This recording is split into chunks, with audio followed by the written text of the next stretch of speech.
for today's tutorial, we're going to work on putting in this beveled glass shower door, and in concert, we're going to be putting the tile on this wall. So there's been some work already been prepared. The base is in, and the hardy backer is in. This is a concrete board, which is waterproof.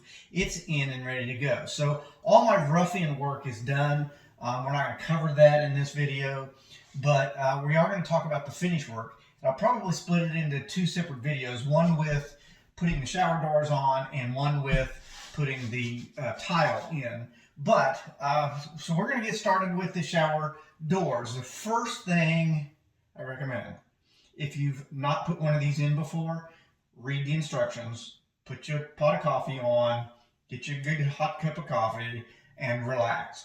Because they're easy to do, but you got to get it right.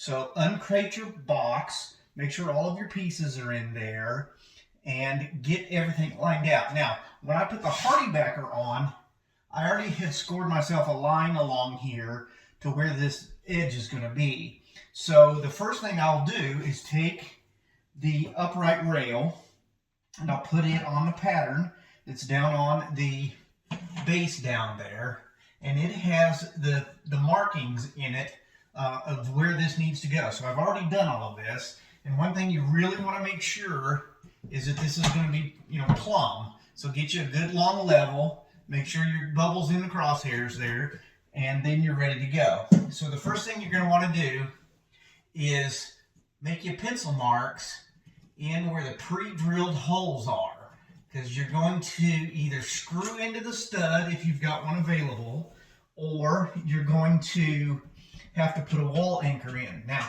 for this video, I'm going to show you how to put the wall anchors in, just in case you have to. But normally you just put a screw in there for the stud. And I would recommend even then to pre-drill it with a smaller bit so that you don't split anything out. Okay, now that I have my holes marked, I'm going to take a 5/16 inch drill bit and I'm going to drill through the holes. Now, because of the way I have pre-planned this, I don't have to drill through the tile or the concrete board. If I was doing this after the fact and I needed to drill through the tile, for example, if I let my tile come out past, then I would need a different type of bit, and that would be a glass bit or a tile bit, and you would probably use a hammer drill, which is a specialized tool, not like your standard $50, $60 drill. So this is a regular drill bit, regular drill, and I'm going to pierce through the drywall with this 5/16 inch bit.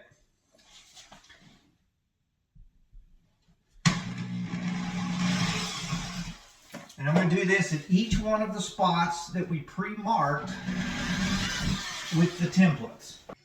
Now this is what the clip looks like, and before you put it in the wall you have to fold it. So I just take my finger, press it right in the middle, and fold it up like that. It's real easy to do.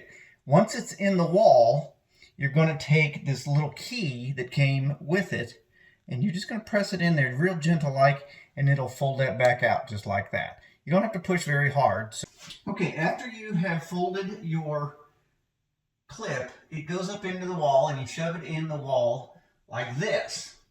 And sometimes you have to use a small hammer or a screwdriver or something to tap it in, and then it's flush with the wall. Okay, here's where you're going to take the little key that was supplied with your kit, and you're going to push it into the little hole, and you'll feel it pop out. You don't have to push hard, so you don't have to hit it with a hammer or anything. Okay, once you've got your anchor in the wall, then you put your rail back up here, and we're just going to check one more time to make sure that we're still running plumb, and we are.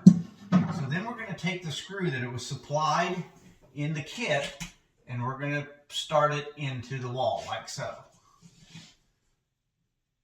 Okay, that's all there is to hanging the side rails. There were 3 screws in here, and in case you were wondering how strong this is against the drywall, each one of those anchors is rated to hold 150 pounds. So there's 450 pounds available holding strength right here before you ever put any pressure on that. That glass doesn't weigh near that much, and even with the physics of swinging the door, you're going to be fine. I'm going to put the other rail on real quick, and then I'm going to put the tile on. And I'll be right back, and we'll finish this project. Okay, we're back at the job site, and a couple of days have passed, and you can see that the tile work is done, and the grouting is done, and it's been allowed to cure. So now we're ready to finish installing the glass shower surround. Very simple. If you remember, we had our rails put in, and they're perfectly plumb. So the next thing we're going to do is install the side panels. Now, again, you need to probably read a few steps ahead in your instruction manual so that you understand how it's all going to go together as you try to put it together. This is something you can do with one person, but you need to be sure that everything is tight so that one of these panels doesn't fall over and break. So the first thing you do is you take the panel and you slide it over the wall bracket, upright wall bracket. And sometimes you got to push it in there, but you got to get it straight. So there it's snapped in. I like to put a little 2x4 underneath to hold it up because you've got to put a bracket in on the underside. So I'm going to do that, and then I'm going to start putting the brackets in. Okay, you can see that I've got the panels in, and this is the bracket according to the instructions that goes on the bottom side. And there's some slots here that'll slide right in to the side panels. Now, this is where you may have to tweak this and adjust it just a little bit and kind of keep a hold of those side panels, because again, you don't want one of them to pop out of there and fall and break. That would be disastrous.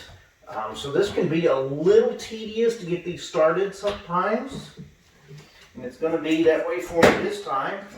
Sometimes if it gives you a little trouble, go to the other side first and then pull it in. That was the trick here. So I'm going to try and get these to pull all the way up to where they belong.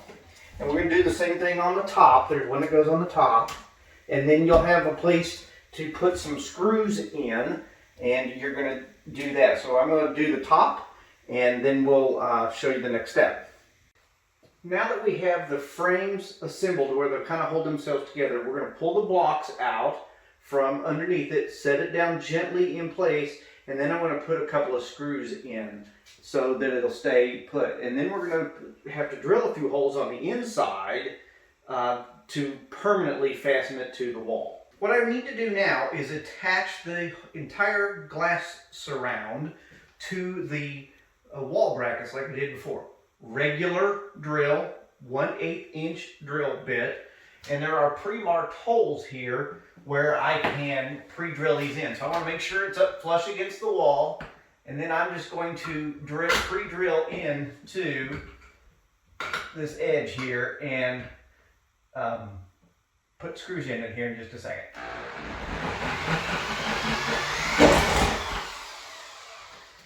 One.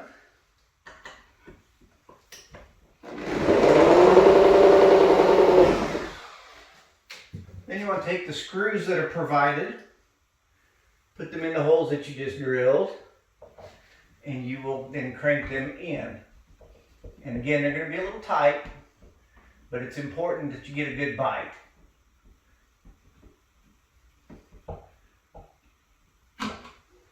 Okay, your enclosure kit came with some little L brackets that look like this, and they need to be put on. I'm just making sure that they're going to fit properly. And then you take your screws that are provided and you just put them down in there. Now it should be pretty much self-starting.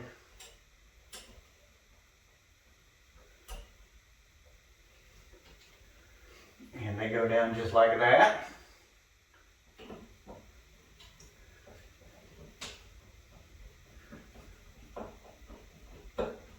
Just a regular Phillips screwdriver in this case. You don't want to tighten them all the way down first because you need a little bit of adjustment room. And these are slotted brackets, so they will allow you to correct some things later on if you need to. Okay, the next thing we got to do is start to put in the door hinge bushings. there's a very important step. You've got to stop here and do something that you probably wouldn't think to do normally. Before I can put this on down here, I have to seal underneath it and behind it. So I'm going to take my clear silicone and I'm going to begin that bead. Now I forgot to punch the hole here. So this was a brand new tube of caulk, brand new tube of silicone. So I'm going to try and get out of the way here, and I'm going to run a good bead to seal this before I put that on there. Otherwise, water can get underneath of the hinge and leak through there. And of course, that is a very undesirable thing to have happen. So I'm just going to run that bead all the way to the wall. I'll stop there for the video, but and let that be in place, because when I put this down, then I'll have a good seal underneath there and it won't leak. Okay, now I've got my hinge block after I've put my silicone on there, and I'm going to use the screws that are provided, and I'm going to put this, to start these screws in there. Now I don't want to tighten them all the way down, because at the end here, when it comes time to adjust the door a little bit, you will be able to adjust it a little bit easier.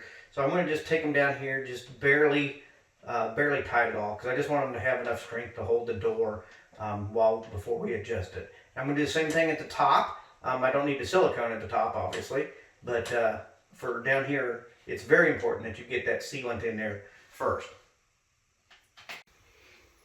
Okay, for this part of it, we're going to put the door in. This particular manufacturer has a sticker on there that shows you which side of the door has to go out. It's probably a good idea to have two people to do this, but I'm going to try and do it by myself for the video.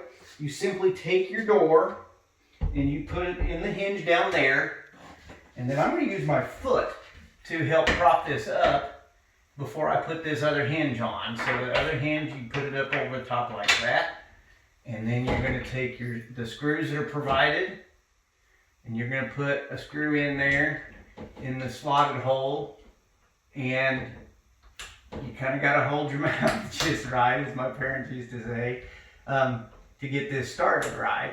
And again, you don't want to tighten it down because we've got some adjustments to do. But you want to get that in there and just snug it up. And I'm going to put the other one in. And this is really inconvenient if you happen to drop something. So that's why I'm saying this part of it, you probably ought to get some help. But I don't seem, I'm just showing it to you, I'm not struggling with it. The door is heavy, but it's going in, it's cooperating with me just fine. So there we have that, and we're going to move to the next step. Now that we have the door in place and loosely tightened down, not real tight, we're going to take these seals that they provided and we're going to slide them in over the lip there. Now these are magnetic, so when the door closes, it'll hold it closed. So you just put it on. Make sure it's pressed over in there and it'll seal up nice. And then you take the door side and you make sure that they attach by the magnetic strip, and you'll feel them latch. So that's the side you want. And it just simply goes on the glass like this. You just press it on there, all the way down through there.